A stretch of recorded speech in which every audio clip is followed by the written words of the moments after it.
Andy Barber Turner, who's a citizen at large, Ann Harrison, who's the chair of the select board, Sue Philbrick, who's on the planning board with me, Denny Hall, who is an at-large member, Sarah Mellish, who is chair of the ZBA and the Finance Committee, Richard Smith, who's on the Historic Commission, on the planning board also, and this is Tiffany Marletta, who's the communications person for the town, and Gail Hunter, who's our administrative assistant. It's a pleasure to meet all of you. Yes. So I guess we should start by letting you tell us about yourself and your company and team and all that. Happy to do so. So again, my name is Emily Ennis. I'm an urban planner and designer. I am founder of Ennis Associates. We are a 5-person firm, and we specialize in land use planning, which includes zoning, but we also do strategic planning, including redevelopment plans, harbor plans, and comprehensive planning. So town's master plan is a little bit of other things. Ennis Associates just celebrated this month its 3rd anniversary, which is very exciting. Thank you. Yes, it's a pandemic started business, but I have over 13 years experience in the business. I'm also joined, although not today, obviously, but RKG Associates, which is a market analyst firm. They also do many other things, but together we have been doing a lot of MBTA communities work, starting off with actually helping MHP, MHLC develop a compliance model. And I also helped with developing the sample zoning. I was the lead consultant on that. We worked with communities in the early stages, just trying to figure out how all of this would work. And since then, we've been working with communities either to just do technical assistance to let them know, are they compliant now? And if not, what should they be looking at? To the stage that we're in now, where we're working with communities to actually do everything, start off by telling everybody, bringing everybody onto the same page, all the way through the public engagement and going to town meetings. So, or in some cases, city council. So it's, you're kind of benefiting because we've been doing this with a lot of communities. So we've found a lot of questions that need to be answered. Mm-hmm. And we're, expanding our slide deck. Actually, I think we're about to turn it into a handout because it's getting a little long of all the questions that we've heard and the answers to them.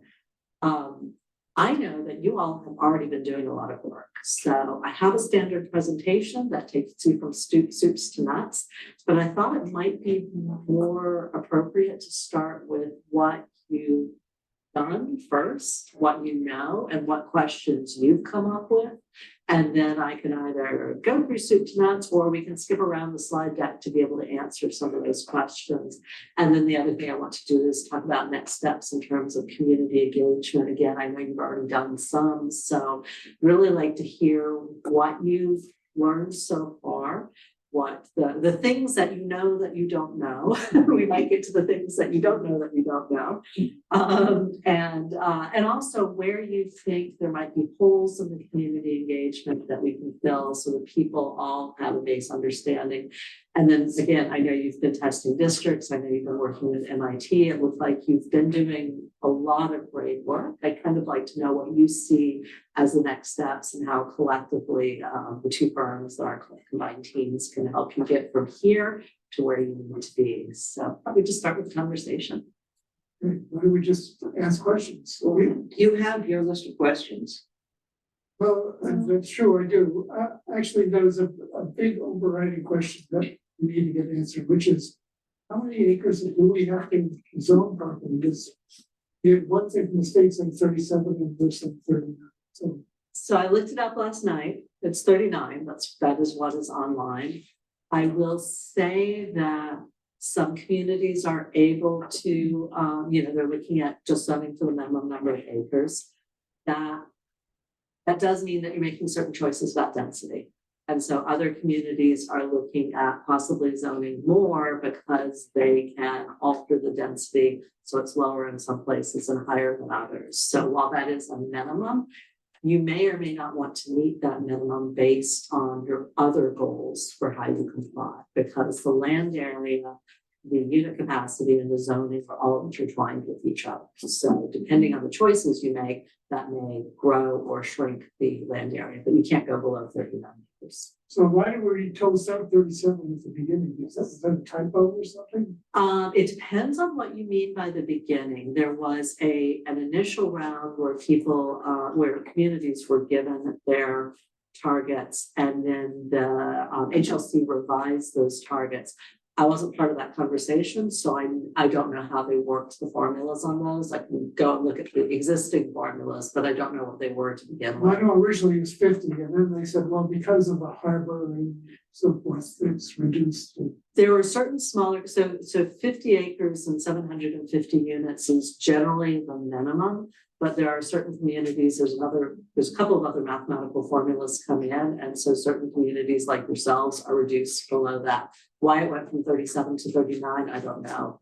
It could well have been a typo, or it could have been they changed the formula. The thing released revised October 21st of 2022 Mhm. contains an appendix 1 which says we need 37. Okay. So I can That's the- always, I'm happy to reach out to HLC and ask the question. Yeah. That would be helpful, because it makes a difference. We have a very limited land supply. Yeah. So we introduced you to Gar Morris, who is also, and Gar is representative of the downtown improvement committee. Very nice to meet you. Nice of you to come. Waiting for you. We were just asking general questions. Right. So to bring you up to date, the first question we started with was 37 acres versus 39 acres. So I will ask HLC about that. And you said that was the October 2022 memo? Yeah, Okay. it was contained in the appendix A. I probably have that in the file. I will see about it. Hey, Millie, can I follow up on your comment about? This is, excuse me, this is January 2023. Okay. Into it. Sorry. No worries. When you mentioned going with 4 acres, I got a little confused. What would be the motivation for, just from meeting requirements, what would be the motivation for extending the number of acres? Because of the different densities you just have. And I'm not saying that this is right. There are just different strategies. So what I'm going to do is I'm going to let you know the different strategies we've seen. Then we'll talk about what's appropriate for you. You can have more than 1 acre, more than 1 district. And you know that the smallest has to be 5 acres, and you have to have one that's at least 50% of your total acreage. What that means, you can also have sub-districts within your overall district. So you can have one big district with a lot of sub-districts. You can have multiple districts. You can have a big district with sub-districts and multiple districts.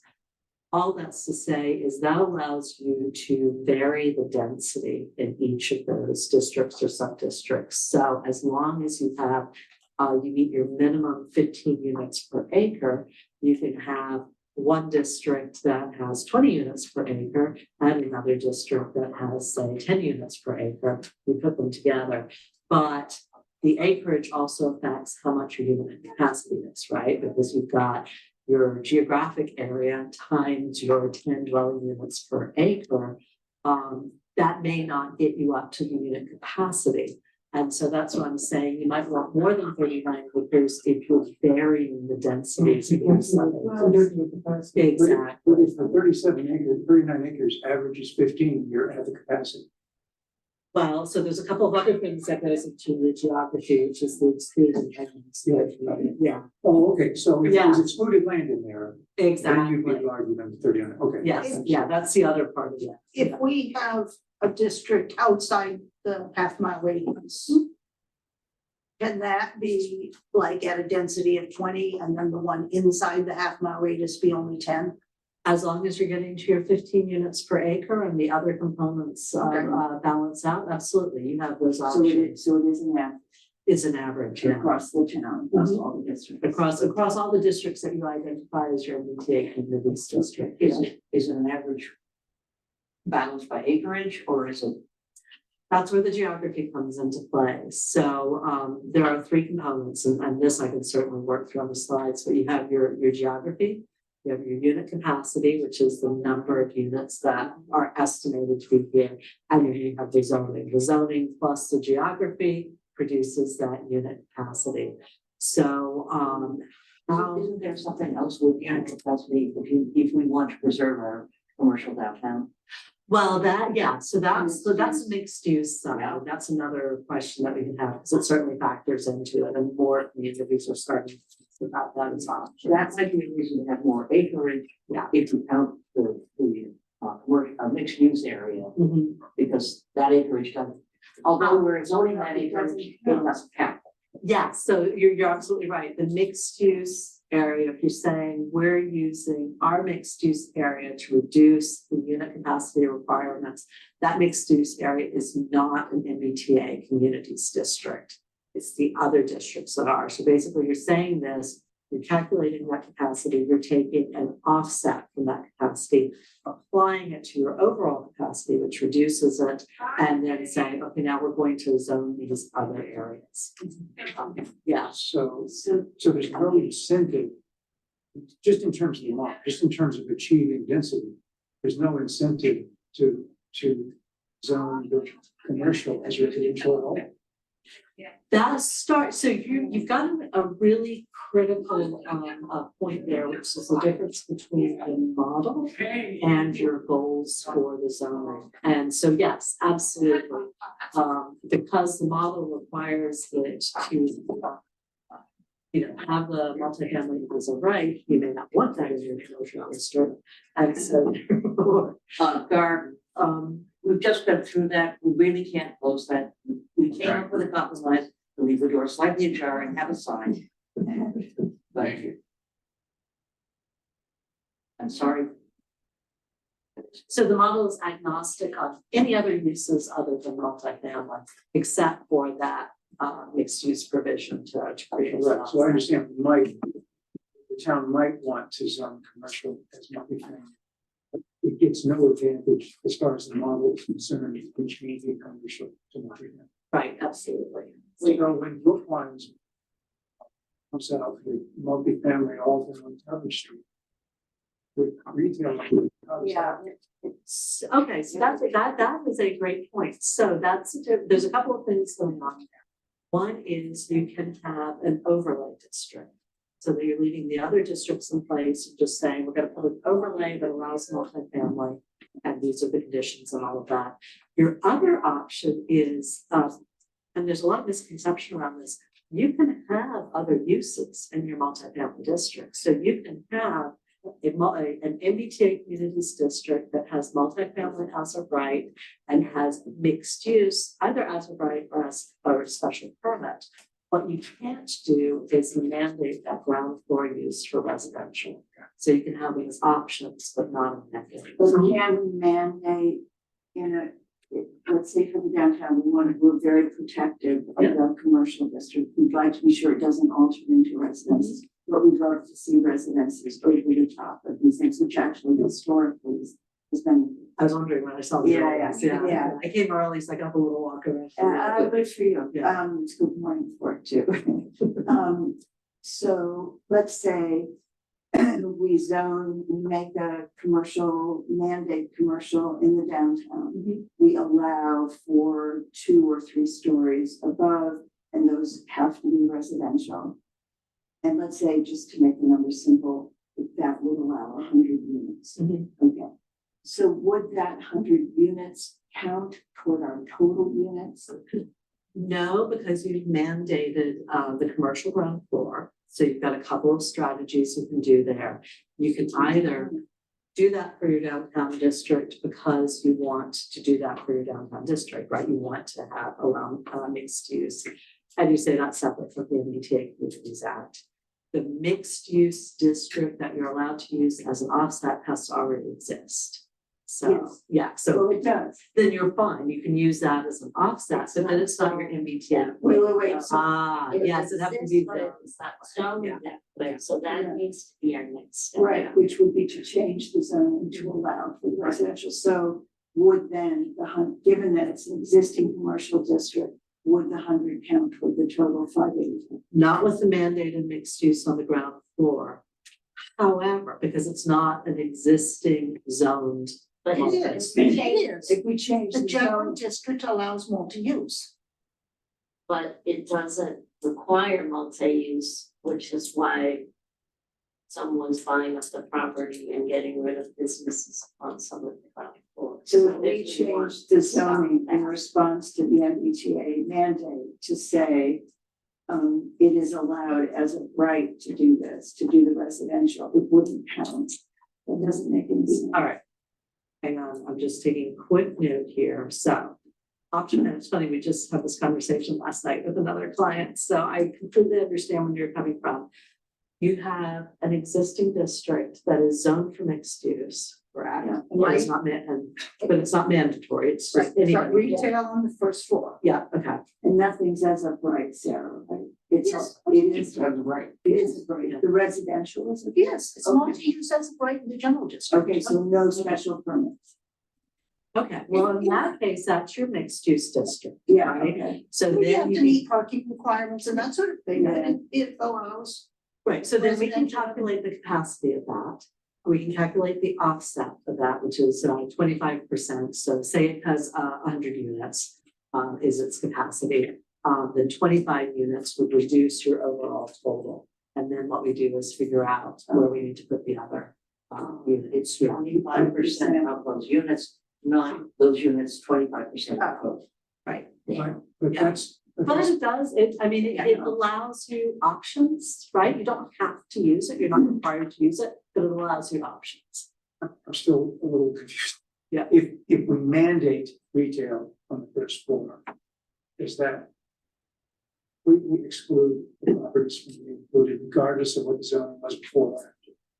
In your MBTA community, in your MBTA district, you can't do that. I just want to make that clear, because I Yes. think there's still some confusion Yeah. about that. But In if you- your mixed use district that is not an MBTA district, you can't. do Right, that. but then we're not talking about anything that has to do with our MBTA requirements. We're talking about a completely We're different. still using 25% of the units, aren't we? In your existing district, so you've got an existing mixed use, you should be fine, I mean, I'll take a look at it and model it and all of that. If you were to create a new mixed use, that's mandatory, you can't do that. You can create a new multifamily as of right, and if you want, have mixed use as of right or special permit, that would count. So our concern, I think, I know, in general, was that, But that Very third confusing. option, I know. can you explain that third option again? So the MBTA Communities Act requires that you have multifamily as of right. You can have other uses. You can allow retail, you can allow office, you can allow mixed use, you just can't mandate them. So we could say residential on the first floor in this sub-district by special permit. Not residential. Not residential. Yeah, Retail. You mean retail? no, retail, we would You require. cannot have residential as a Can't count. special permit, must be as of right in the MBTA district. Okay. So, what it comes down to is there's no way to mandate preservation of retail and still include that area in your MBTA district. not mandated, you could do incentives, Yeah. but you can't mandate it, that is correct, yeah. So So if you are particularly concerned about your downtown, then I would say, let's test it to see if it offsets your capacity. But maybe we're not going to let's think about a scenario that we're not going to use it except maybe for capacity. Because if you're that Got it. concerned, then I would not try and put it. Yeah, interesting is that, I don't know if you know, we have a grocery store and a hardware store and a pharmacy, several restaurants. All clustered in the downtown. That is golden. It is. One of the things that makes the town really special is that you can do a lot of shopping without going out of town.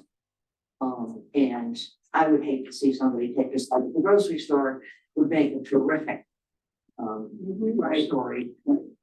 So here's an idea that we've proposed before, we being Eric, myself, in fact, we were talking about it last night, and it came out of a conversation that he and I had about your sort of, if you think of your movie downtown where everybody gets to walk from their houses to the downtown, sounds like it's very similar. You notice that you've got that commercial core, and then you've actually got quite dense housing around it, you Yes, know, right. the And so we started calling that the donut, right? Is you preserve your commercial core and then you look at the donut around it and say, can you increase the density of the housing around that? How much is up to that? So that you have that walkability, you're supporting the commercial, but you're not touching the commercial core. We came up with a crawler last night. I think we were solid, but that idea, you're preserving exactly what you're talking about preserving, but you're supporting those businesses with the additional density. Then the question becomes, A, is that something to explore? B, how do we think about that density in that area? And then how do we think about the density elsewhere? So, and that's where those sub-districts. And we want to start current zoning in the general district is 3 family units, Yeah, which you don't need a special permit for. right. There's parking requirement. Mhm. But the 3 units have to be in an existing structure. Okay. And many of the lots are non-conforming, but they still can do it. Yep. Well, no, they're not, if they're non-conforming, they need a special permit and the minimum lot size is 6,000. And I'm just wondering how close we are to compliance without making any changes. Yeah, I mean, that's something that we can pass. Might even, maybe drop the lot size down and reflect to the lot size. I'm quite sure that they can test it, but I tested. Yeah. Okay, yeah, I know you've done a lot of tests, so I have a chance to look at those. Another general question I have, is there any type of document that explains the impact of the input into the various fields of the compliance model? There's a how-to document that goes through it step by Okay. step. It's on the same page as the compliance model on the on HLC's MBTA Communities Act website. Okay. So and it goes step by exactly how you collect the GIS data, how you run the model, the different components of that. I mean, I've got the PowerPoint I have, it does that at a very high level, but if you really want to delve into the details, it's there. I want to be sure I understand something, because the mixed use thing is quite confusing. I agree. So if we want to preserve the commercial in the district, we make it an MBTA district, we make first floor retail mandatory. Not an MBTA district. As long as you make it mandatory. So, oh my gosh, so the MBTA doesn't care about walkable communities? I mean, come on. It was your mandatory. It was the mandatory, what was the problem? It was, you can have the mixed use in the MBTA district, you can't have the mandatory in the MBTA district. But everybody knows when you do that, you run very high risk of Right. placing, especially in an area like this where retail space isn't that valuable.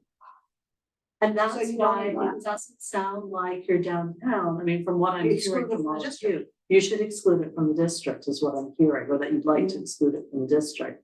I think that makes sense as something to It consider. seems crazy that would be an MBTA requirement. I mean, because all of the planning discourse is about livable communities and Absolutely. people being able to walk to them. And the Remember, reason, Sandy, there was no mixed use at all in the first model. Right. Yeah. and the reason, you could, the first model, you could do mixed use, you just couldn't do it mandatory. The second model, the one that came out in, the guidance that came out in August was to allow the offset. One of the biggest misconceptions from the first round was that mixed use wasn't allowed. It got out that started up somewhere and just like ran through all the communities like wildfire. Mixed use was always allowed. Mandatory mixed use was not allowed. That was the issue.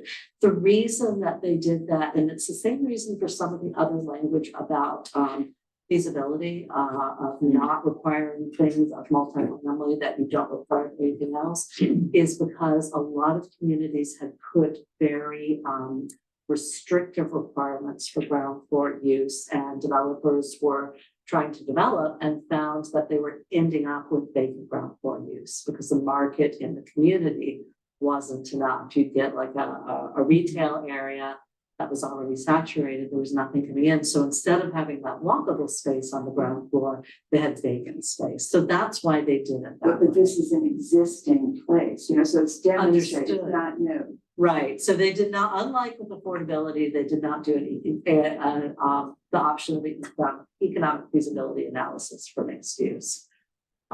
So I completely understand what you're saying, but I think your better strategy, it sounds like, at least for our first sort of wide scenario test, is let's not include the commercial. I will run the capacity for the mixed use, see how much it helps. Okay, So, well, I mean, in general, I mean, I have a question for you, kind of stepping back a little bit, because it's a problem for the whole town, really, with this particular set of requirements. And that is, this is within the circle, there are, I think, a little bit less than 400 single-family units.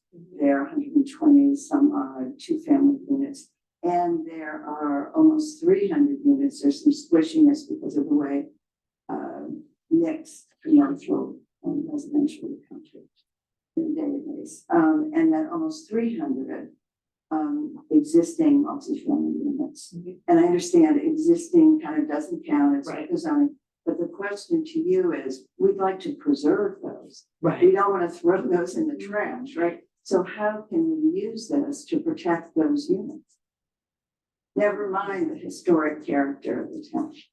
so that brings up a really interesting question, and it's something that you share similarities with other towns, which is most of our New England towns started pre-zoned. Exactly. Like several centuries. Exactly. And that's part of what people love about It's so funny that we are returning to this idea of mixed uses that historically was what we've always done, and in the past, century and a half, we moved away from, and now we're moving back again. One of the things, and I believe some of the mapping that you've already done, and some of the mapping that MIT students did, at least in sections, is what is existing now and how close is it to your actual zoning? And if we were to model, so say that your minimum lot size, you mentioned your minimum lot size was 6,000 square feet in the general district. Let's just say, for the sake of the argument, that when you looked, your average minimum lot size was actually 5,000 square feet. Yeah, like 3. Even better. The first thing I would do is say, okay, let's test what's there now. So when you run things through the model, it will, there's a summary page that gives you kind of the overall answers. But when you go back district by district, because it's doing a parcel by parcel calculation, there's a little box at the top. And that box tells you where you're losing capacity.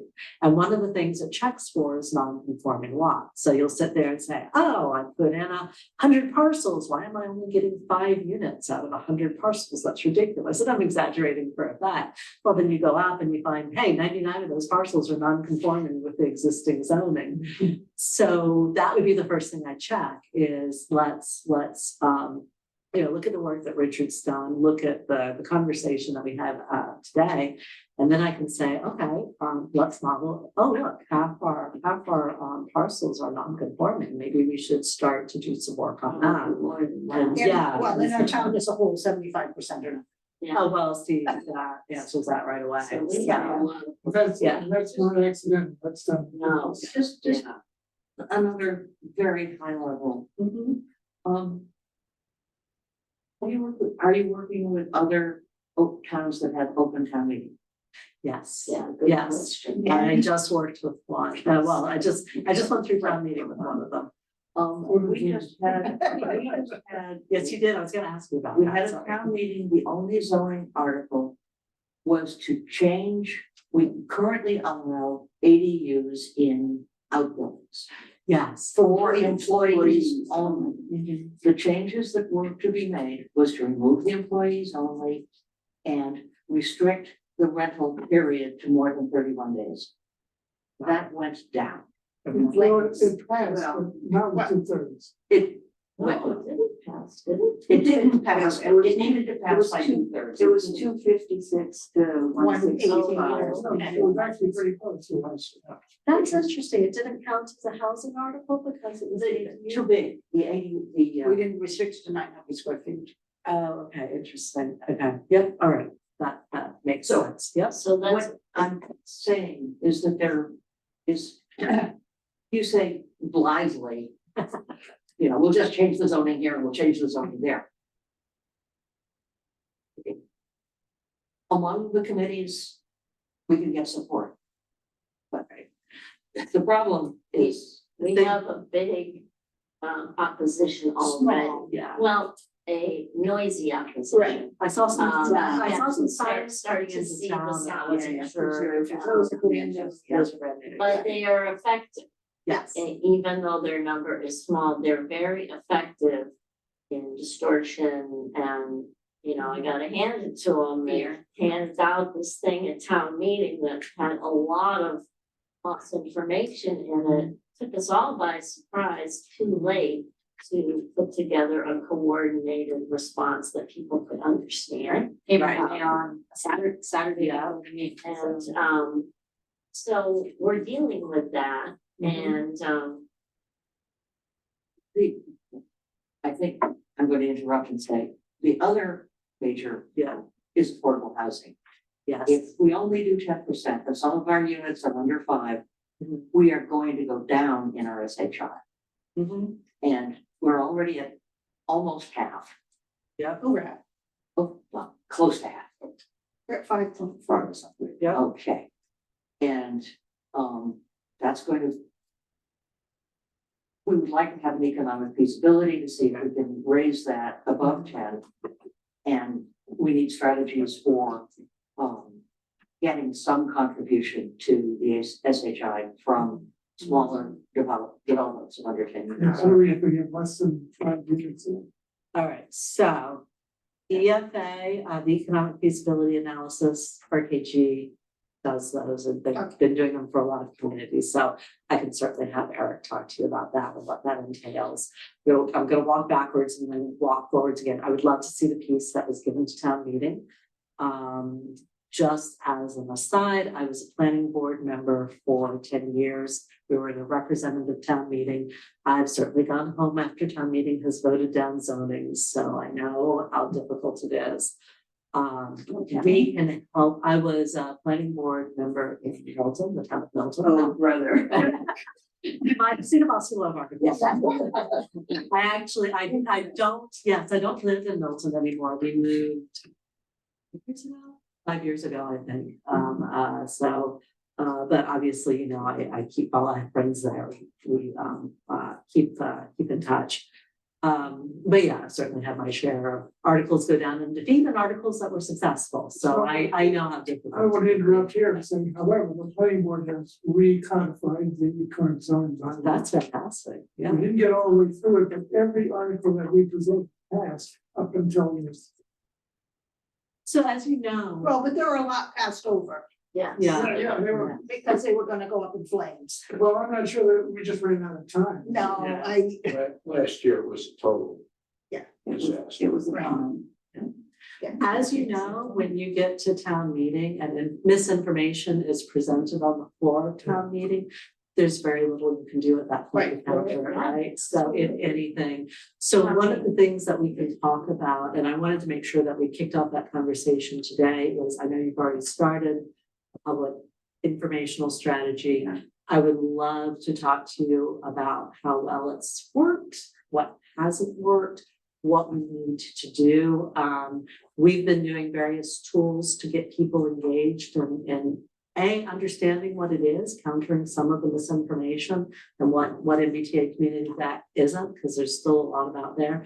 And then getting people to, you know, work with the tools that we have to understand what is right for their community. Because I think the biggest message I want to say is, yes, this is a law. You know, the community has to comply with the law. It's like any law. But there are choices in complying with that law, and those choices are what tailor it to the needs of the specific community. So my job isn't to sit here and crack the whip and say you must comply. My job is to help you figure out what your strategy, what your values are around complying and how we bring something that's successful. we did have some FAQs that were passed out at town meeting, and I've received very positive feedback. Yes, That's Yeah, terrific. yeah, you should know that, everybody do look at it. that's great, so they were really helpful. Yeah. Yeah. I have a question, again, sort of a macro question, because we've been thinking about this, or at least I, to speak for myself, and think about this, about what's allowed. That the zoning is what's allowed. But if what you're trying to do is, at least in part, in a historic district, perhaps, and around some of the existing multifamily units, the question is, does what's not allowed also count? So that, right, so that if you had a reg that said, in this district, you may not change, this use in this way. I mean, I haven't thought, help me out, Sarah, with the particulars, but if you did it that way, so you were protective of the, existing thing, so I would need to think about that. If you're not gonna allow the multifamily though, Yeah, it's not gonna. no, it's gonna be, what you're gonna do is permit you're not gonna permit anyone to change the existing multifamily, so. Which is what our existing zoning is 3 units within an existing structure. Which preserves the Well, existing structures. Well, right, so the question is that protected, and would that count, would it allow those units to count, since we are protecting that property as it exists currently? Do they have a minimum size per unit that's included in the model? you're not allowed, oh, that's a good question. So you're not allowed in your zone, back to model versus zoning. You're not allowed in your zoning to have a minimum size, Yeah. right, which yes, once you've calculated the building footprint and the volume, using the model, the size that we use is 1,000. Okay, that's what I was wondering. Okay. Per unit. 1,000 square feet per unit, Okay. yeah. We went back and forth on that, but it seemed reasonable because you're not putting a unit mix in there, so it's 1,000. Talked to, we had a working group as we were developing the model and talked to. Okay, That's the average, you're assuming an So average. like a one bedroom wouldn't necessarily be 1,000 square feet. Of course, yeah, but that is the average. but I wanna go back to the 11, because our famous example is Carr's tiny but 7-unit apartment building. That if it were torn down, what's allowed as of right, as Sarah's saying, is a 3-unit. Well, So- if it's torn down, you don't have the 3 unit. It's only existing structure. Okay, but then, okay, so So something else to remember about zone, so zoning is future potential, right? It's what can happen if somebody wants to change their property. It's I'm gonna change what's on my property. What can I change it to? Let me look at the zoning code. It allows me to change it. Right. Zoning can't reach back. So your 7-unit building stays as a 7-unit building until the property owner decides to change it. And then the only thing they can change it to is what's allowed under the zone. So there's no way that zoning can actually protect what exists. Well, there are some ways of doing that, and it's usually by giving incentives or not rezoning it at all. But yeah, you can't really have a zoning code that says that property there, thou shalt never change. That's Although No, to you an would extent, say- to an extent, our existing zoning protects such Right. properties because they're all non-compliant. Right. yes. If Then you tore, right, if you tore them down, you would be so restricted in what you could build, Right. that it makes it less economically yes, viable. yeah, and that is your way of doing it. Right. HLC will look very closely at the zoning to make sure that it is compliant. So I had mentioned earlier, there's a couple of different things that you can do with the zoning, right? There's the table of uses, what's allowed, the dimensional standards, how it's allowed. You can put development standards in there. And development standards say to whoever's building it, you've got to do things about how the building sits on the site, how the stormwater is managed, et cetera. You can use site plan review. You can't, has to be as of right, but you are allowed to have site plan review. You can also have it referred to design guidelines. So if you think about the difference between development standards and design guidelines, development standards are mandatory. They are quantifiable. They're specific. You should be able to do a checklist, right? Did you meet these standards? If yes, development standards. Design guidelines can be more about the relationship of the buildings to the other buildings. For MBTA communities, they are advisory. I usually recommend that you put them outside of the zoning so that the zoning ports to them, and then you have the design guidelines as a separate advisory document. You can use it in site plan review, but if there is a dispute, it's the zoning that is going to control. Yeah. You put that outside zone. Yeah, for a couple of different reasons. One is design guidelines. So you have the zoning point to it and say the planning board can develop design guidelines for this district, et cetera, et cetera. And then you have that document. Design guidelines sometimes change over time, and if you put it outside zoning, you don't have to take it back to town meeting every time it changes, which is one useful reason. Development standards, you probably want town meeting to weigh in on because they're mandatory, so that makes sense. And also design guidelines can be subjective. You try to make them have as little subjectivity as possible. But some, you know, the worst thing in the world is this building shall be attractive. That's good for at least a 3-hour meeting of the planning board several weeks in a row. And once you're outside the zoning, how do they get enforced and what power do they have? They're advisory. That's the problem. So they really, so a developer who is determined to build a structure that meets his needs will just walk right over it. So you still have site plan review, so make sure that the development standards have to meet the requirements of site plan review. And the sample zoning has an example of a site plan review and has examples of development standards in there. If you haven't looked at it yet, the way that we developed it was to have the draft language in there and then to have comments and appendices. So it's almost a how-to of zoning. Good developers maybe tend to like design guidelines because they know if they go in front, they have a document, they can point to it. They can, when they go in front of a board, they know that's what the board wants, and it makes those conversations easier. Those are the developers who want. Yeah, exactly. Those are the developers you want. Alas. Can you give me some like specific examples of development standards? Yeah, absolutely. Well, one is managing stormwater on site. And do you have an MS4 permit? It's the stormwater management for a couple of communities have them because of overflows into like water bodies, for example. This is ring a bell.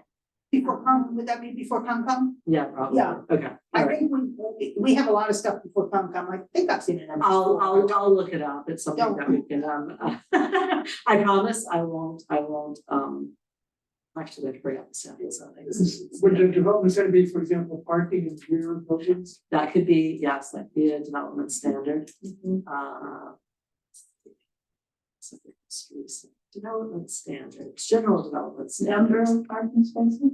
That goes into your dimensional standards for a unit. So screening for parking. So here's the ones that we have now. So we've divided them into site design and building design. Vehicular access, curb cut shall be minimized where feasible. Shared driveways encouraged. Screening for parking, so surface parking adjacent to a public sidewalk must be screened.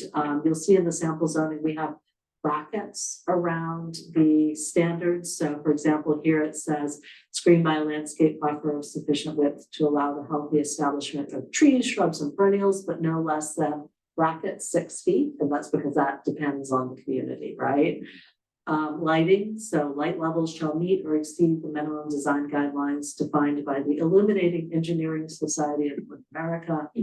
And shall, I told you, quantifiable and specific here, and shall provide illumination necessary for safety and convenience while preventing glare and overspill onto adjoining properties and reducing the amount of sky glow. So these are all in the sample zoning as options. It doesn't mean the community has to adopt them, but it gives them ideas. Dumpsters shall be screened by a combination of fencing and plantings where possible dumpsters or other trash and recycling collection points shall be located within the building. So it goes kind of through all, and that's the site design buildings, which I'm sure you're interested in. So we have general, multiple buildings on a lot, and we have mixed use development standards as well. We also have shared outdoor spaces and corner lots. So general buildings positioned relative to principal street. The primary building shall have its principal facade and entrance facing the principal street. See, also sections G.7 buildings, corner lots. You have to love zoning. So, getting back to the design Yes. guideline side of things. Yes. These are really not aesthetic issues. No, that's where the design guidelines. So would be. coming back to the design guidelines. What exactly is our latitude in how those get applied? Forgetting what Mhm. we advise. Right. What is the latitude? They're part of the site plan review process. So that's part of the discussion between the applicant and the planning board. Basically, the planning board says, we have this document, we'd like to see somebody who is applying or who's part of site plan review, follow these guidelines, it's advisory guidelines. We'd have a discussion of why, the assumption would be that you have the document, that somebody would be coming forward in compliance or following them. So then the discussion becomes, if they're not, if they're showing something differently. So for example, we'll take Nantucket is famous, right? For its, you must have green shingles and white trim. So if you're going in Nantucket, would you like to have bright pink shingles and purple trim just to really blow your aesthetics for today? You'd have to have a really good reason why you propose that. And I believe Nantucket's actually a local historic district, so that's going to have a whole different set. So it comes down to the planning. It'll come down to the And, planning board. and when the developer, says, no, I'm Not gonna do it's not what I'm it. Yeah. gonna do, then what happens? It's site plan review, it's advisory only. I mean, they could choose Right, that's what to, I yeah, thought. that is. So I just wanted to Yeah, no, understand. that's part of It's, the reason. it's, why. it's safe to say Yes, that anything we do in that regard is soft protection. it is a self-protection in that respect, Okay, yes. so in the site plan review, the decision of the planning board was it does not comply with the design guidelines. There's nothing that could be done about it. Right, site plan review, you have only, site plan review assumes that there's going to be an approval, as long as all of the conditions of site plan review are met. But suppose they are not. If it's a development standard and it's in the zoning, then it could in theory be disapproved. You want to make sure that your ground is solid on that. So for example, if the development standard says you have to manage your stormwater in accordance with our community's MS4 permit, and they don't, that could be a reason for disapproval. Or if the site plan approval requirements say you must file all of these documents and pay these fees, and they haven't, you could disapprove. You're treading into legal ground here, and I want to make it very clear, I'm a planner and not a lawyer. But those are some examples. If they come in with the pink shingles and that's in your design guidelines, then that's not a ground for disapproval of a site plan, is my So the understanding. bottom line is we can stop them for mishandling their wastewater, but Yes, we can't stop them from building the ugliest building on the North Shore. ugly unfortunately becomes one of those topics. of- Yeah, no mistake. Or is that gonna happen today? Absolutely. Yeah, that's all. What happens if you include Yeah, it it says, in the development it's happening. standards? Let's say you're in Nantucket and you include the shingles and the white thing in the development standards, is that? You have, so going back to the standards being quantifiable, Sure. certainly shingles and white trim would be quantifiable.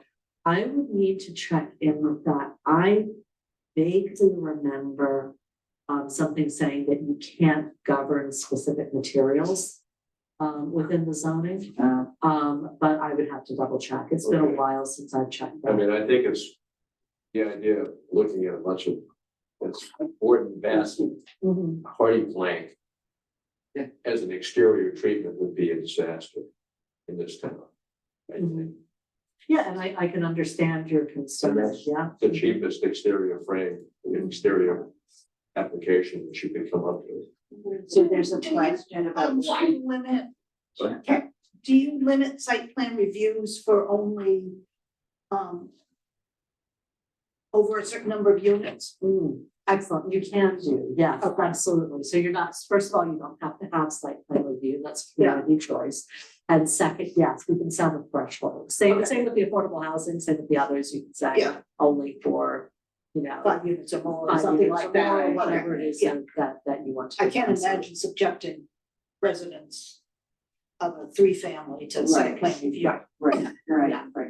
I just want to go back to Denny's point for a second. So it's unclear whether you could or could not require a design element in the development standards. I would need to double check into Okay, that. And the great. reason being, That would it goes back to that feasibility of construction of multifamily, is you could imagine, let's go to something really radical. You could imagine a community say, I know what we're going to do. We're going to require that all the multifamily buildings in this district be sheathed with gold leaf, right? Super expensive. Obviously not going to happen, obviously cost prohibitive, not to mention gaudy. And so there's a way of using design guidelines to effectively prevent development, and that's what the HLC is trying to get away from. So if there was something where, you know, we had been talking and there was something that was critically important to you on the design level, I can reach out to HLC and say, look, I'm talking to the community, they're thinking about this. Do you think that would be acceptable or not? As we think about the timeline, as we get closer to having a draft ready for public hearings and go to town meeting, we're going to want to have HLC review that before you go to town meeting anyway. So we review is exactly, yes, and they take 90 days. So we're going to be wanting to talk relatively soon about this. You can imagine the number of communities that they're reviewing right now. So you know, if we find something like that, I'm happy to reach out to them in advance and just, is this a direction we can go down or not? So, In terms of reaching out to them, yes. can I assume that in that outreach, your position will be as an advocate for our town, rather than the person who came up with the model? Nobody's asked me that before, but I always try to be the bridge between the towns I work with and, you know, whatever the regulating agency is. I mentioned I did urban renewal plans, which is not, you know, the only reason that's relevant is because it's a different arm of HLC. And so, you know, I'm the conduit for the information there. I'm not saying, hey, look at what this community is doing. Can you believe that? So no, it's genuine. Manchester by the Sea has a question. Can you help me answer that? So, and I've already done that on the comment. So, and they've been very reasonable to work with on that respect, really thoughtful about the answers. So. Are they being flexible on their approvals, or are they running a really tight line? Well, that's the question yet, because I don't think anything's actually been approved. So I know Lexington had submitted their application earlier this year. I think a lot of people know that. The last I heard, which was admittedly a couple of months ago, it hadn't yet made its way through the approval process. I haven't had a chance to. I thought I read in the paper today that 5 has been approved. Lexington was one. Okay, really, today? I have not seen today's paper. yes. Okay, 5 have been approved, great. It I'm going to look at today's was paper. about Brookline contains. Yeah. Yeah. Okay, I was wondering where I saw it. Yeah. I can't read, In the globe. they weren't. I knew 5 communities had approved their zoning. I didn't know whether or not HLC had approved the zoning, because you have the application period afterwards, and that's what. That is unclear. So Yeah. that's longer. It's a newspaper. It's a newspaper. Right, yeah. Should they? I mean, how long have you mentioned 90 days before? 90 days for That's the a whole- pre-review, yes. Because they, The post-review, I don't know how long they're taking, so I mean, obviously the rapid transit communities oh, I are see. coming up for their Yeah, they didn't deadline. have Yeah. ours. So I have a question Just about, got up to town meeting. It hasn't been approved by Arlington the was state. approved at town meeting, I don't. It wasn't on believe the they list as submitted approved by the it. state. so these people approved it at the town meeting without getting a state approval first? So with Lexington, they actually submit before the model is complete. They may have submitted, or right, they either submitted before the model was complete, or like just as it was, as the first iteration was being complete, I don't remember which. The others, Arlington was actually one of the early adopters. We worked with them at the very beginning to task as a rapid transit community. And they went on from there. We didn't assist them with creating the zoning. So I don't know if they had a pre-review or not on that. So they may have passed it without a preview. It's possible, That's yes. quite good. So I just worked with Littleton, which is not in the newspaper article, but it's public knowledge, so I can tell you. We had a pre-conversation, but not a pre-review because they really wanted to go for the fall town meeting. Depending on your perspective, the good or the bad news is that it didn't pass the town meeting. So we're going to be looking at it again. This time we will have it well in advance, so it can be reviewed before going to town meeting. But we did have a brief conversation with them and told them our strategy. But they are also commuter rail, so they wanted to go this fall, so they still have a chance. Kind of to do hard, spring. kind of hard sell to go before the town, trying to sell something that hasn't even been approved by the state. It won't be approved, so this is a critical thing, it won't be approved by the state before going to town meeting, but they will review it, the formal approval does not happen until after town meeting. Also, you get a sense, so you can represent. Can you talk a little bit about the subjective aspects of this review by the state? I mean, I noticed in the compliance model that there are a number of questions which don't actually feed into the model itself. Yes. And, yeah, you know, you could think of some absurd cases where, for example, we chose 15 acres in the town at 0 units per acre and 50 units outside the circle, but 30 anyway. I presume that would not pass a subjective review.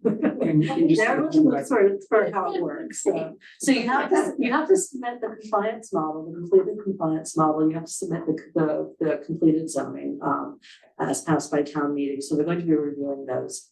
The work that I do with the communities is not just the MBTA. I will actually go through your entire zoning bylaw and see if there's anything else, anything else that I prevent you. It's really funny, my team, I divvied up our communities and I'm like, I want you all to learn how to do this. And they keep saying, hey, Emily, I found this. I'm like, it doesn't apply to the MBTA Communities Act, but we should probably let them know that that section number does not reference what they think it is. Yeah. That would never happen here. But so you're submitting the compliance model, you're submitting the zoning. They're gonna look at both. They will probably also review their zone, your entire zoning, just to make sure there's nothing else. Can you elaborate on what have they got to do with the rest of our zoning? If there's something else in your zoning that you don't realize, and I don't know if they're gonna. You mean inside the MBTA district? Let's just say there was a provision, I'm trying to think of a good example that came up recently. This is actually in one of the districts we're testing. One of my colleagues came to me and said, did you know that this district has a different definition of excluded land than the compliance model does, and it's more restrictive, so that they wouldn't actually be able to create the number of units per acre that they think they're going to be able to create. So I need to now go and tell them, But the yes. focus still remains on the Yes, MBTA district. exactly. And it's just that there might be other language. Exactly. They're not going to read your whole zoning and say you should change the following things. It's just how it affects MBTA. In the compliance model, which you obviously know because you've gone through it, there are a lot of different questions, as you say, that don't feed into the model itself. And that's because 177 different communities have very, very different zoning. And so what we were trying to do was give maybe not all of the options out there for dimensional standards, but at least enough that we can capture the different variations. It's kind of funny, actually, some communities have different types of dimensional standards, even within a single zoning bylaw or ordinance. So we basically thought of how are all of the different ways that you control a building footprint and building volume. Let's put these in here. Some of them act as flags. So for example, the setbacks don't actually go into the model itself. But if you had a lot that was say 100 by 100 and your front yard setback was 50 and your backyard setback was 30 and your side setbacks were 45, you have a tower. That would, you have a great time to build a tower. That would flag to HLC that there's something else going on in your zoning that's not affecting the model. Yeah. And that's why I'm glad you mentioned it early on. There's this difference between the model and the zoning. And so part of what I'm going to be working with you is to make sure that if there's things in your zoning that you want, that they're not unduly affecting the model or the other requirements. That's why, if at all possible, not having changes on the floor of town meeting is really good. Because there's only so much you can model on the fly. So, going in. I have a very technical question. Yes. Email when the next office hours are. Tomorrow. Oh, Oh, I'm so glad I asked, because I have been emailing you about it. Yeah, at least tomorrow I don't know if it's open to everybody or just to consultants, but there is one Just tomorrow. consultants. I don't know if they've been doing that to the one set for communities, but I would assume that for now it's. September and October were for. and they were consultants. great. They were, It's so useful. I tend to have client meetings like right as they're doing them, but yeah, they can be very useful. So, do you know, I'm just looking now, I'm just going at my emails because I saw it after I got back from last night's meeting. Let me see if I can find it.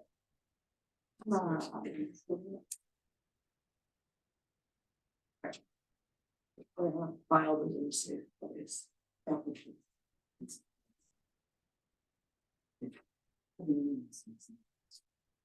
Here we go. Office hours for RPA staff and consultants. So the ones for consultants are tomorrow. I don't know when the next community is, but I can ask them. that'd be great. Yeah, Yeah, if you could do that, that would be I very. found those very helpful. yeah. Oh, I agree. I have a question for you. Yeah. Because it was Since I missed it. contiguity, Thank you. Okay.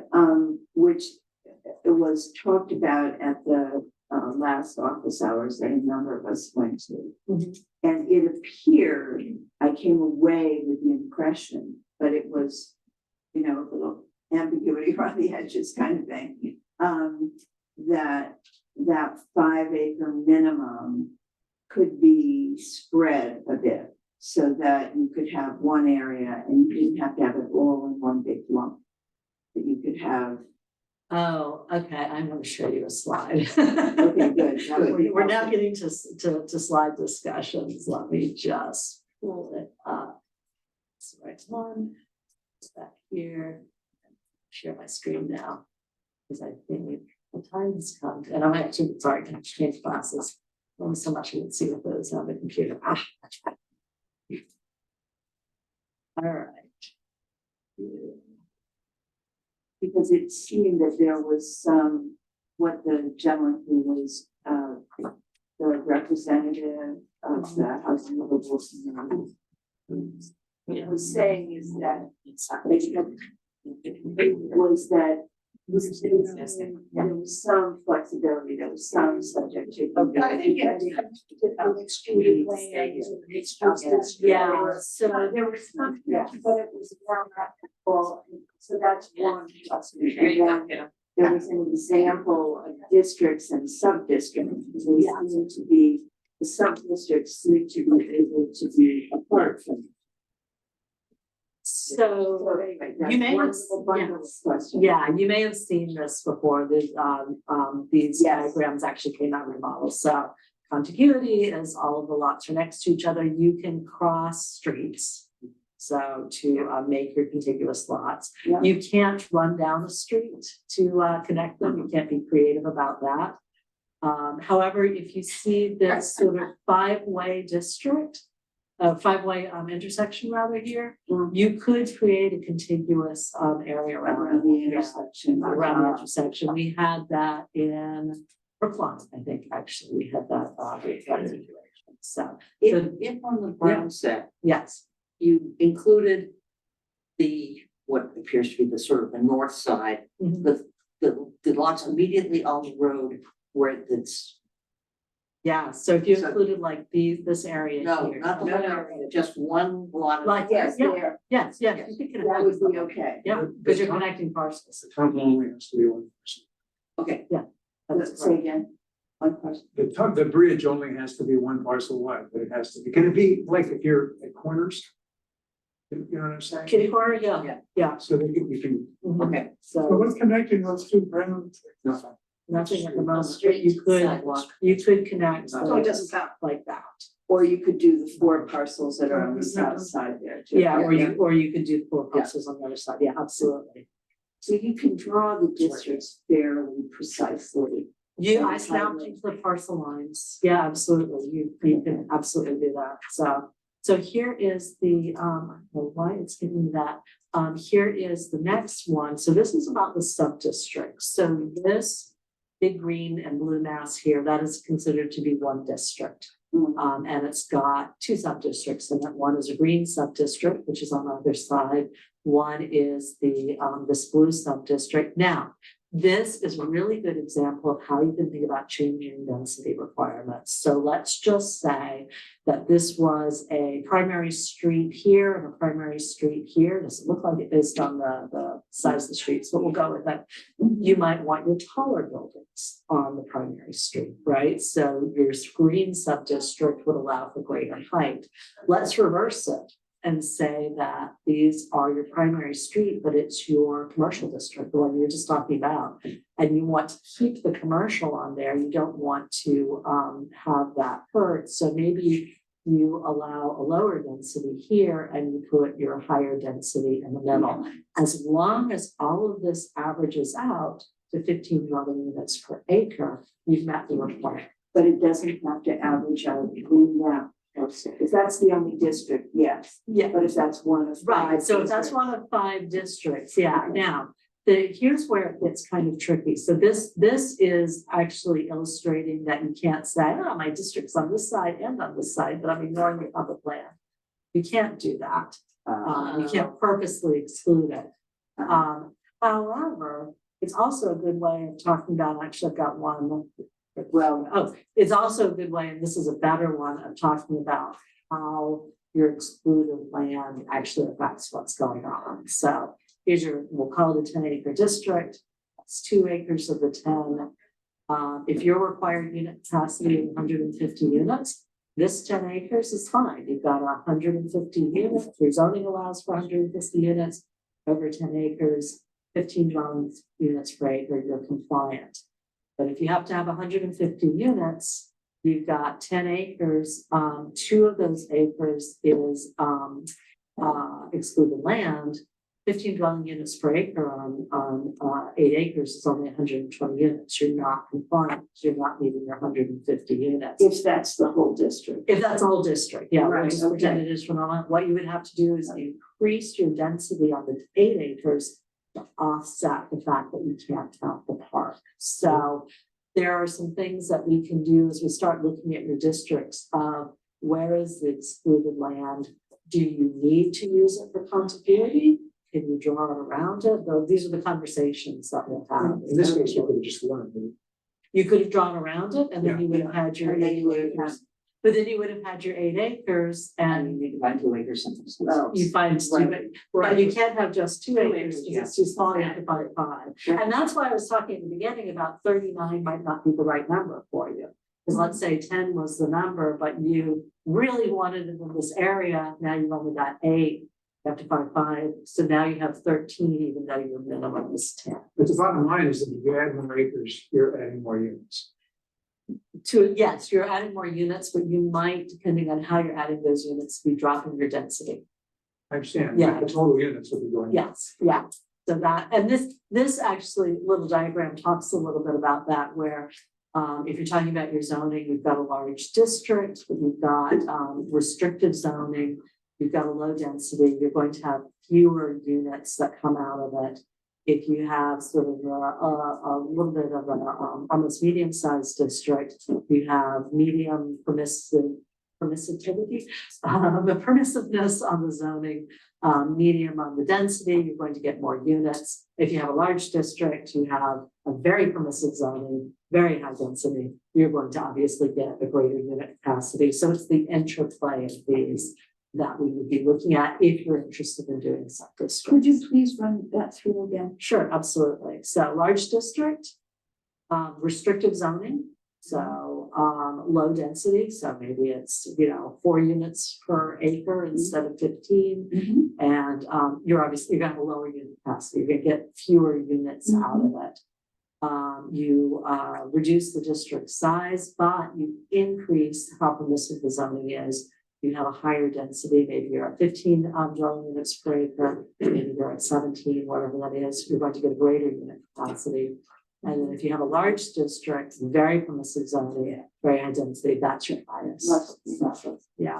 Can you discuss how historic districts fit into this? Do they consider it excluded land, or are they going to just roll over the existing? And as a follow-up, what happens if historic district, either by single parcel or otherwise, were to grow afterwards? Is it forever precluded from encroaching on the MBTA zoning areas?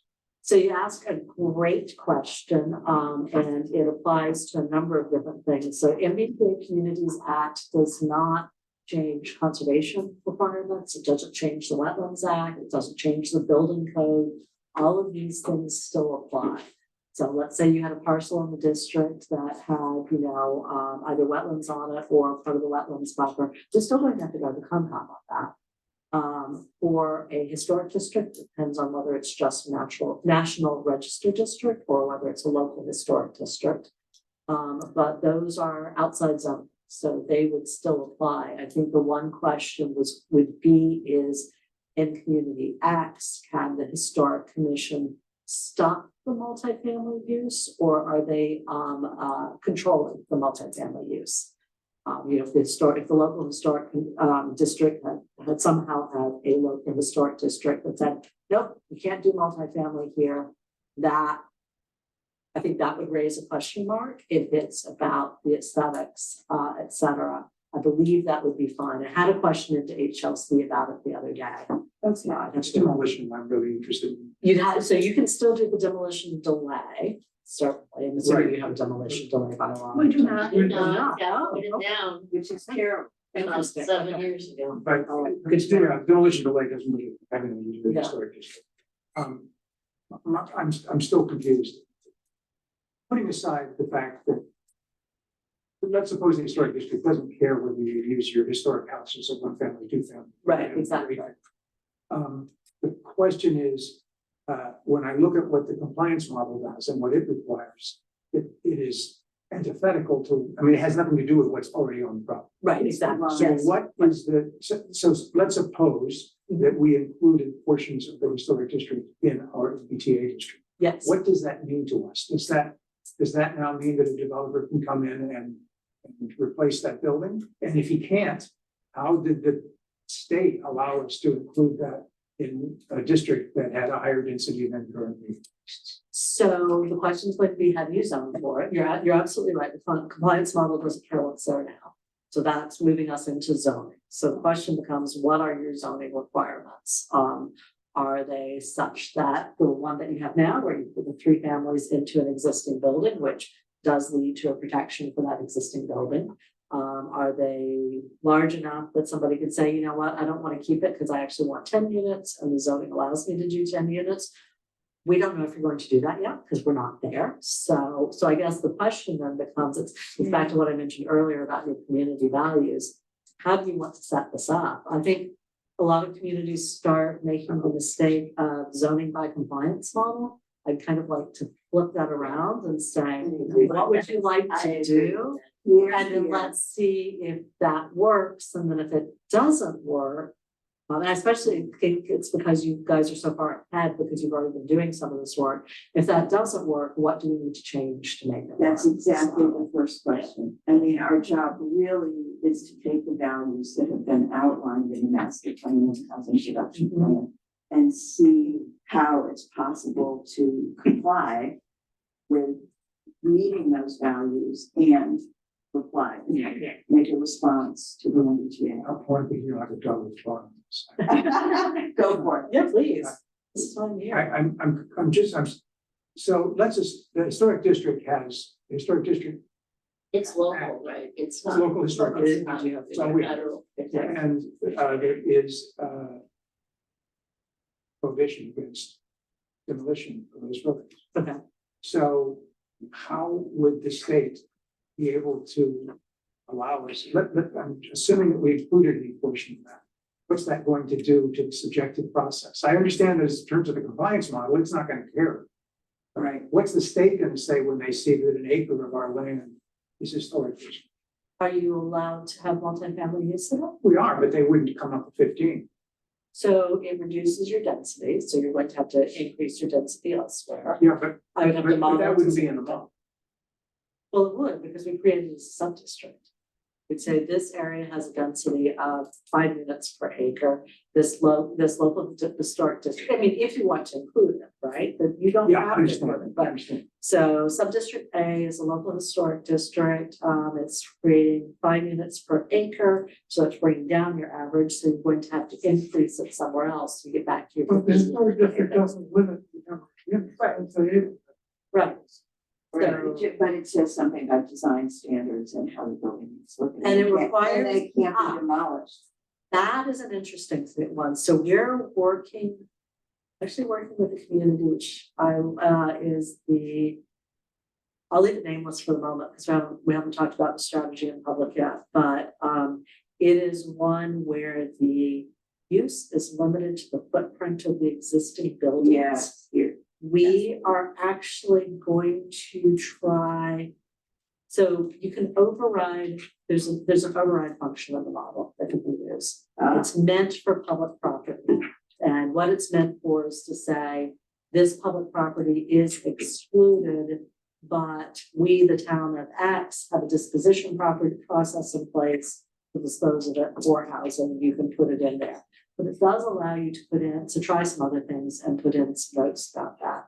We're actually going to try, we haven't done this yet, so I don't know how successful it's gonna be, but we're gonna try running the model for this particular property to limit the building footprint, to limit the developable area to the existing building footprints and see what happens.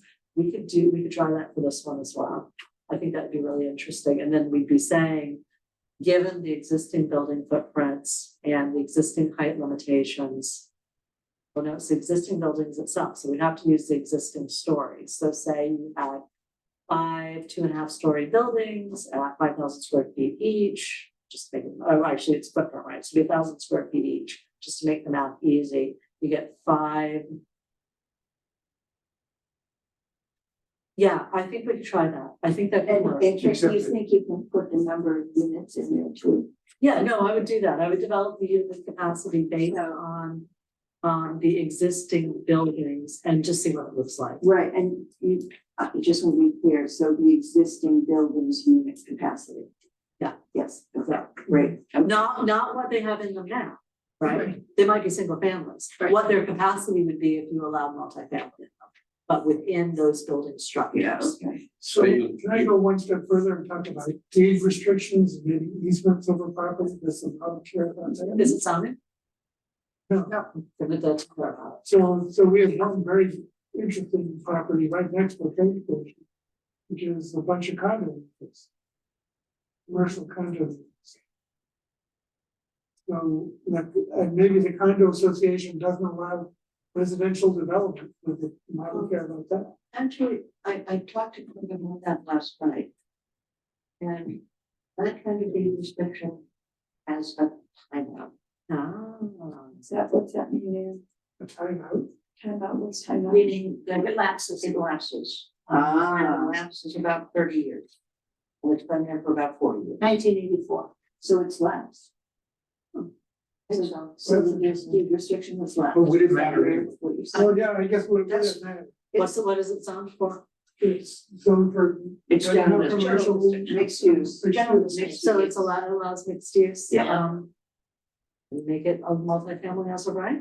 Because once it's zoned multifamily as of right, we can calculate, we can use it. The private deed restriction. And then that goes back to, we don't care what's there, within reason, we don't care what's there now. As long as it's zoned for the multifamily, we can model that, we can count that as part of the capacity. So that's a really complicated parcel. And what, if I understand it right, we've got one large parcel.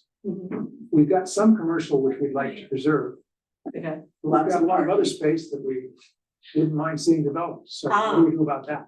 And we have Yes. MBTA parking restrictions. That Who owns it? It's privately owned, right? Okay, all right. MBTA. So you bring up a couple of really interesting complexes, Let right? me add one more interesting, Of it's course. like built land. Built timeline. Oh, well, then chapter 91 applies. Chapter 91 is not zoning. That is a whole different thing. Okay. However, the parcel It's side. also in the FEMA flood zone. Okay, FEMA flood Portion, zone, okay. portion, that is sensitive land rather than excluded land, you know, the slide on that too. If there's any that crosses that border, and it's I might small. get back to Richard's question. Yeah. Yeah, Yeah. but, okay, so the parcel is interesting, you've got, basically got a multi-building mixed use parcel going Yeah. on. You have to model the entire parcel, the only way you can't model the entire parcel is if somebody's going to be doing an A&R before it actually passes. What does that mean? A&R is approval not required, so basically subdivision of a parcel, separating parcel, yeah. That gets complex, I don't, having just gone down this road, I don't recommend that you go there unless it's to, so, but. So what we can do is we can model the capacity of the entire parcel. We said we're gonna allow multifamily, you model it. Then what I'd suggest is you start thinking about a, you know, you can think about a restriction that says on this parcel, multifamily is allowed as a right, but within the first X number of feet, it has to be commercial or something like that. There are things that we can talk about that. Then I can see if that changes, you know, if it's on the height limitations, you know, how would that change the capacity? Does it change the capacity? So I'm still modeling the entire But parcel. so that might be a way to preserve the commercial. So that's for a large site like that. So yeah, so Okay. again, and this is why I like to come back to values and strategy. Because 3.6 or 3.8 acres, I believe. okay, that's sizable enough. but Yeah, and then. It's there's some undefined, across the yes. road. Yeah, yeah. So you'd have to do something around. Well, it. There's plenty of adjacent. Yeah. So you can just look out the window here, see another parcel. Yeah. I mean, and that parcel, Yeah. subject to opinions, the one we were just talking about. Yes. Should be developed for multifamily. It is absolutely cover stock for real, you know, Livable where would it go? community. Trans-oriented development. Now, it's in a superb location, and it doesn't really have adverse consequences on surrounding property, in my view. And we don't care about retaining the offices. I mean, those could go residential, it's the retail that's they are concerned about.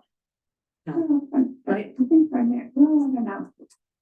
Someone But wants to I- say Can heritage you house. explain again the strategy you were talking about, though, Emily, about the line of commercial, you know? So we're getting away from model but into zoning itself. Yeah. So That's okay. you would write the zoning to say that within X number, I mean, I have to see the parcel, but let's assume that it is completely adjacent to its principal street. So within, you know, we're going to allow mixed use on site by right, including multifamily by right. Within 50 feet, you know, however wide the building is that you want to. We would require commercial on the ground floor, then I would just have to see what that does to the unit capacity if it changes at all. So that might get into some potential 3D modeling just to make sure it works. I don't like giving zoning to clients that doesn't work, so. Well, no, We're still talking commercial by right, not mandate. Right, exactly. So is there any way to find a means? I mean, I guess you could limit the number of residential units on the parcel, per parcel. Well, I'm talking about limiting it by geography. So Yeah, that you would. Right, but. So it's not If you don't restrict a particular portion of the parcel to commercial, then you're relying upon market forces to keep commercial. And that's in what I'm that saying, you're saying within this distance, It's you 50 foot are requiring 50 foot or whatever, you're requiring commercial. The rest of it can be multifamily. I see. Yeah, But you can That doesn't also, go into the model, but you just compute that as an add-on to the model. yeah, I would have to do some thinking about But that. that yeah. can still be an MBTA district. Potentially, yes. I mean, again, we're talking about strategies that we could try, Yeah. whether or not they would work. becomes another issue, But right? you can also But that's calculate interesting. the capacity of the residential units of each parcel, and then say, you want to put retail underneath it, the capacity still stays the same. Or you can, and this is where we get back to the incentives, right? You can say, look, we'd love this whole parcel to be mixed use. Yeah, you could build it out for multifamily, but we'll give you an extra story of height, parking waiver, additional lot coverage, whatever it is, if you do the mixed use. So that Yeah. goes in that incentive, so. This is kind of. You know, if I'm the property owner, Mhm. I would say the town is taking my property. When the zoning folks come in and tell me I must put retail on the first floor of my building, I would be happy to go into court and say, the town owes me $4 million because that was the value. And they took that from me by doing this zoning. So, I would be Yeah. more in favor of letting, you know, the building owner make that decision. And trust that they probably are going to make the right decision, because usually they do. What's the? So you bring up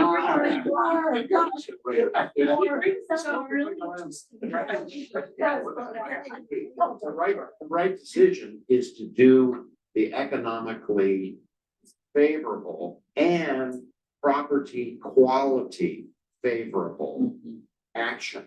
So Yes, if you, landlords are rational people. well. Yes, they are. Car. I was the owner of that parcel. Yes, hold on, you guys. I would torpedo all the retail and do multifamily. Absolutely. That's my Yeah. answer. That's exactly, right, and that's the So concern. let's waive his taxes on the retail. Say. Well, that's say- just another incentive. I mean, that's Yeah, what we're sure. talking Yeah, about. you It's not- do incentives. I agree. Yeah, so It's a so lot you have easier. an excellent point, and I think we should just discuss this, and then we need to talk about timing, because I have another meeting coming up. But this has been so interesting, I've hated to stop it. What we'd have to do is, you know, you are absolutely right. If somebody had the right now to do a multifamily with 6 stories, and we came back and said, guess what, you can only do retail at 1 story. If I were the property owner, I'd be a little ticked off, right? I bought this property. Now, they already have a property that has a 6-story building. Let's just say that exists Yeah, now. yeah. That doesn't change. They just become non-conforming under the new zoning. But if they bought it with the intent to put a 6-story building up, you changed it 1 story, yeah, they would want to chat with the town about that. I agree. So that's where the incentives come in is, you know, do we have the right incentive structure that the town, hopefully we get what they want, and the developer would hopefully Yeah. give the additional value. Again, we're talking very generalities at this point. We just need to start. And the same with affordability too. Yeah. Exactly. Absolutely. Yes, that's a great point. I'm glad you brought that up. So you could, if you didn't want to do the EFA, say, because, you know, it would be an additional cost. Or if it was in our scope or not, don't think it was. You could say, you know what, we're gonna meet minimum requirements for affordability, but if you, the developer, would like to go deeper, if you'd like to give us 60% of AMI, if you'd like to give us 20% or 15% affordable, we'll give you the extra story or the additional lot coverage or whatever it is, that's the incentive. So that's absolutely a strategy for you. And then you're kind of leaving it up to the market at that point. Is the additional incentive worth the extra unit? We have a building Mhm. down in Brighton. Mhm. City required us to put retail on Yeah. the first floor. 3 of the 4 retail spaces got tenants. The 4th has been sitting for 4 We years. talked about earlier. So my partners say, Gar, let's convert that to residential. And I say, no. Mhm. There are vagrants, there are unattractive people at the street level. We'll never rent that. I'd rather hold off for a yoga studio or whatever we're gonna put in there. So, and I'm doing it because I think it's the wrong thing to do, to put residential on the first floor in that location. So sometimes even landlords are rational. Right. Exhibit A. I have a very basic question. What counts as commercial? For example, Oh, yes. but back here, we have the American Legion, Yes. It's a um, bar. And the Mason. Yes. and the Masons, and the Boy Scouts have house. So, if you're mandating mixed use, what you tend to do, communities that mandate mixed use are looking for those, they call them the walkable uses, the active pedestrian oriented planning jargon Yeah. uses. That can vary town by town, so you could say that for us, an active use is one of those more institutional uses. But again, we're moving away from the model and into zone. Subjects. So, Okay, yeah. the question was, if we were to include those areas, could we count those as existing commercial use? There's a different land use What code. I difference don't would it make? remember what the. It's not open to the public. I think they're actually in the 900s, right? Yeah. Yeah, I think that's institutional / publicly owned, depending on which 900 it sounds like it's institutional. I mean, you could include them and calculate their unit capacity, but you know, if you're including them in the district, that might give an incentive for it to become multifamily. So if you're not wanting them to change, then I wouldn't necessarily include them in the district. I think that's something that we need to talk I about. don't think we can. So, Are they excluded? No, I don't think so. Well, we haven't only if it's excluded many of public the drawings we did so. public and some like private Colleges. educational Yeah, colleges. This is certainly not educational. Yeah, exactly. So,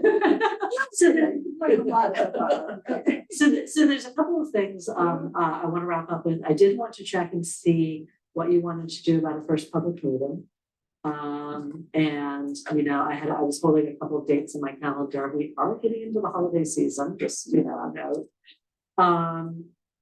The schedule that I received in March, believe it or not, I'm actually starting to book through March and April. I do have some conflicts. There's a couple of Thursday nights where I already had a committee that was meeting Thursday night. So I wanted to talk to you about whether or not those were able to be shifted. And we can do that by email as well, because it's not till March. But I'm making sure that I get people on the calendar as fast as possible, because I know those dates will go faster than we all think they will. So I guess the key is the public meeting. What do you want to do at the public meeting? Do you want to have it before Christmas, or do you want to have it in the new year? And what do you want to do? And also kind of what our next step is about it. We could, you know, replicate some of Richard's work or replicate some of MIT's work. I could go and have a look at what you have now in some of our discussions. We could also start the sort of the community discussion exercise without actually having tested anything in the model. There's a couple of different things, and I can pull them up quickly and show you. We've been doing some Lego exercises. We've been doing I think it's some important zoning to have exercises. some districts Okay, to present Yeah, to the that public, would be nice. because they're viable. All They right. don't, if it's not comprehensible in Yeah, abstract language, so And that is fine. I'm happy to do it that way. I guess the question maybe we becomes could take a couple of. when districts and where how. Richard's I can't imagine doing that before. No, I think we're into January. Okay. If we're gonna give people some idea about different strategies, I think that, well, see if you agree with me, but I think that the meeting should be a discussion about strategies and approach to this. Okay. With some specific examples of, this is a strategy where we put some density in the LCD, for example, and we avoid the historic district I altogether. think when we show specific examples, we will face an entirely different set of circumstances. right. Yeah, but that's gonna, You gotta do it sometime. Yeah, no, I agree. I think we should. I'm just that is- saying that we should be very, very careful right, about doing that. And that's why I'm suggesting that we wouldn't want to do it before December. because correct. I think we should be very, very thoughtful. We Yeah, have to be- I think we could sort of be public on, what I would call guiding principles Yes, that okay. we're operating within. Mhm. And if we can possibly get some agreement from our constituents as to the guiding principles, then the next step to a draft of a district is not quite as Right. awful. I think you it's know. hard How for are we people gonna to get think that about that though, Barb. Well, The I mean, it's a minimum guiding really good- principle. really good. we gotta Anything draft, we do. we gotta draft something up. So I'm holding the 30th of November for a meeting with you. I think it's in the schedule, to discuss best planning practices. What if we did it as, and that can certainly be part of it, but what if we did that meeting as maybe starting to draft some of those guiding principles for review, and also I can bring a big map and we can outline among ourselves some of the districts that you'd like me to test, and then that way we can be doing that. Would that make sense? Can you actually work the model on the fly like that? I can with the dimensional standards, I can't with the geography, so, you know, if I were going to do. I could, if we had the geography loaded in, I could test 5 stories versus 3.5 stories versus 2.5 stories. I can't do the parcels on the fly, that would be way too complex. So if we could pick a couple of the scenarios that Richard's run and say, could you try these? Yeah, I these could certainly areas? look at Richard's scenario, so I think, again, you're very far ahead because you've been doing that work, so, do you just have this drawn out, you don't have, do you have shape files for those? If you could forward those to me, I'd be happy to I can forward you the spreadsheet. the shape give files. them, that's great, yeah. Yeah, I can test that and I can bring a big map. Yeah, it's nice to play with those a little bit Yeah. and you figure out how to. I do think that guidance principles is important, but I think some specifics and underlining that we are playing with those, we're trying Yeah. to figure it out. I think, It's not like yeah. final, this is what's gonna happen. Well, that's gonna get lost in the. But I think for all of you, being able to test some of the dimensional standards and kind of see how the model works real time. Yes. Could be really interesting. We just put it up there and, you know, put some of it up there and flip through it and put the results up. So, you know, And watching people scroll through Excel files, I can promise you is excruciatingly boring. Where's the But I can model? change and put it up Honestly, there. No, we'll just ask her, For that and one, ask this her thing is, which ones you the want. model itself is straightforward. It's getting the geography into the model. Yeah. So I can give members here the spreadsheet, they can play with it Oh, themselves. that'd be great. Yeah, Sure. so. Yeah, I'd love that.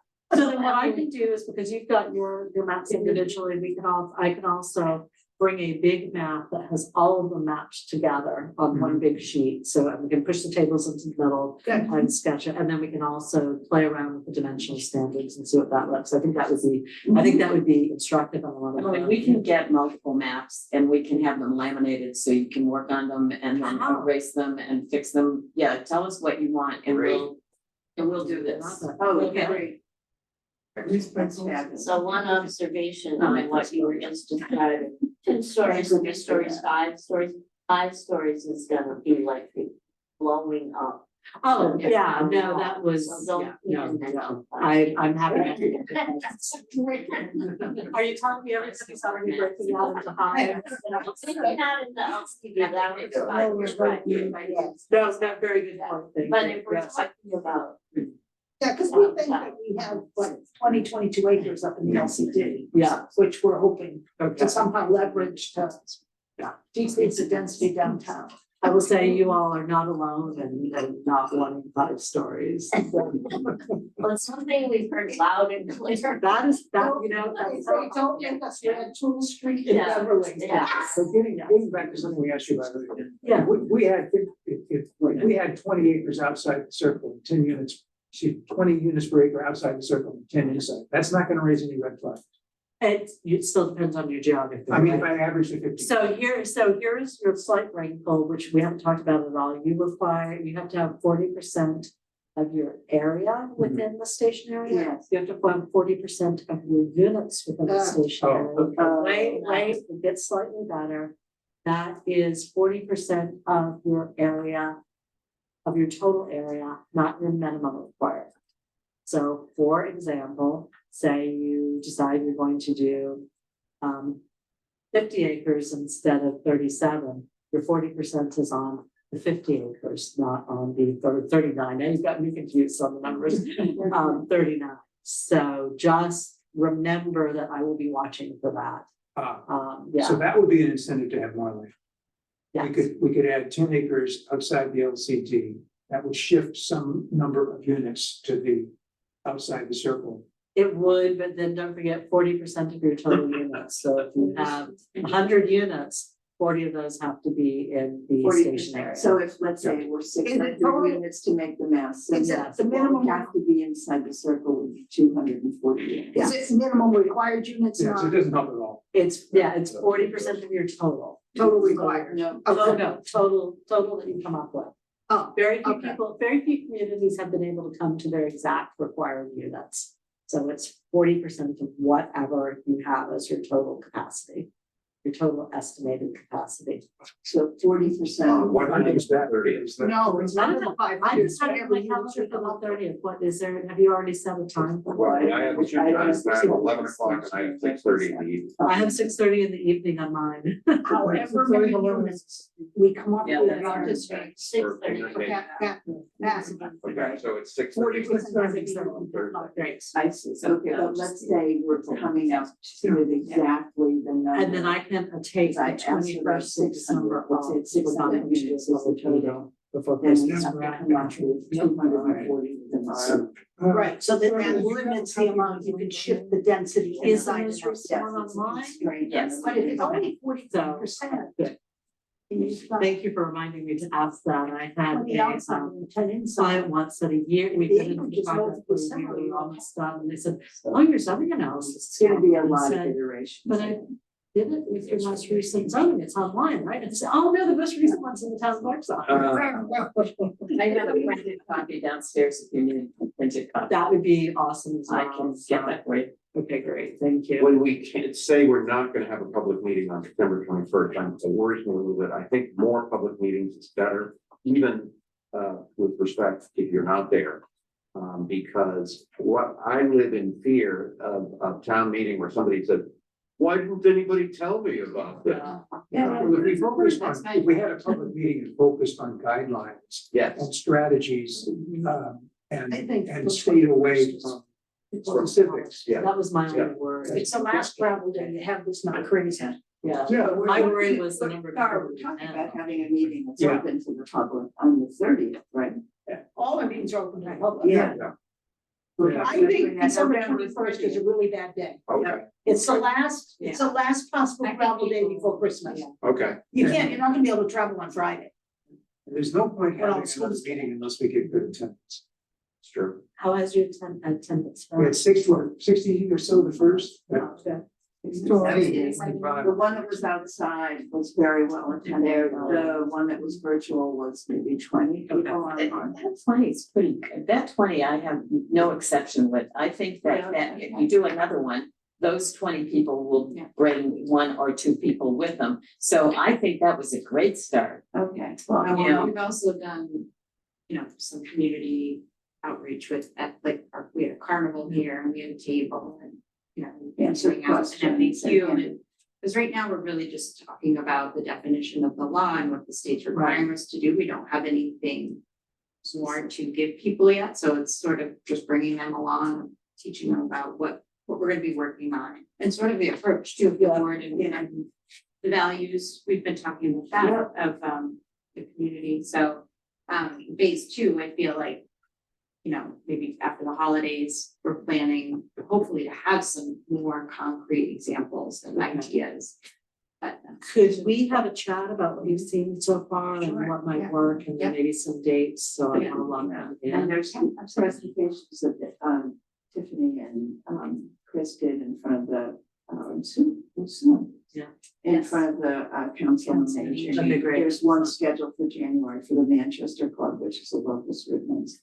Okay, great. Generally pretty well attended too. That's terrific. Yeah, I'd love to. So do just some trying demos. different- Already done. Yeah. media, different ways to reach people and just seeing, what. But I feel like in this community, it seems with issues, the closer we get. And the more, When then it people becomes more start real, coming along with us. and, Well, once you get jumping. more details. Yeah. Yeah, I mean, right now, it's, Where's my house? right. Well, we and start zoning is talking- always hard, right? You're trying to wrap yourself or your head around an abstract concept, Yeah. so. Yeah. It's Okay. hard to explain. And now can you send us some guiding principles or best practices? There must be some written documents. So I can see what I can do, but I think if we can cover, an initial set of the guiding principles, I really like that idea on the districts. And then our next steps for public engagement on the 30th. Kind of was honest in terms of, it's stated as, there, we have some statements of goals. Yeah. That The involve master guidance. plan and. Yeah, but I think we need more specific things. Like preserving commercial downtown, walking Yeah. downtown. Yes, Like not tearing down buildings that are more than 100 Yeah. years old, or not Yeah, yes, minimizing the yes, impact more on- specific. on- right. We think general. I don't like to keep going back to the master plan. Because I Because in think, general, preserve and protect. kind of idea. but there's a lot of people who aren't thrilled with the master plan per se, when you say those Ah. words, so I. Right. Comprehensive plan is used actually almost everywhere except New England. Yeah. Always has been. Yeah. So I've seen more communities switching over to that. I think that's it, This, The master Guiding plan says that we principles should for build housing someone where getting certain- trying to draft a mission statement. Yeah. Yeah. I mean, we didn't have a And mission we'll be statement. at that for a while, Yeah. so, I mean, everybody's gonna have to really do that. I'd suggest we have a subcommittee drafted and present it to the board, just because in my experience, mission statements take forever. Ever. I do think the these were too, communications but I group think, to do it. I think if we could pick two or three people to draft it and bring it, and so it won't get picked at too badly. Oh, well, I mean, Yeah, everybody's got their own little way of saying. yeah, yeah. why does everyone create their own and then we bring them all together? Yeah, you gotta have Well, it say. I mean. There is a communication subject. I think this is much broader than having a small subgroup do it, I'm sorry, I think, It should also be specific to this. Yeah. Effort, so, Well, we can have a brainstorming session with the entire task force and then perhaps a subcommittee to come back and try to condense it and then. Sure. Okay, that's a good idea. That's good. Yeah. And this meeting is 11:30, which is coming up very quickly. what, November 30th. Oh, Yeah. How was that work to do to get that? And that's a full task force meeting. yes, And it's at 6:30. yes, I think this, I think. it's on this schedule Yeah. on October 27th. Is it on my schedule? I don't know yet. I think it's guiding principles, really, we really ought to get that in place just as fast as we can, don't you? Yes. Because they really mean something to us, I mean, it'll Yeah, be you gotta clarifying come for up us with- too. That's 2 weeks. We can't do sooner than 2 weeks. Right. No, I understand, There is a- but there is is a- that what we're gonna dedicate that meeting to? I mean, that's- Yeah, that is portion of that Work it meeting. through so- Yeah. And then I think the advantage of that is that we can say, okay, if this is our guiding principle, what does this mean for geography? Right, does this make sense, does this not make sense? So yeah, I think that could be a very valuable discussion. Look forward to it. Are you in person for that?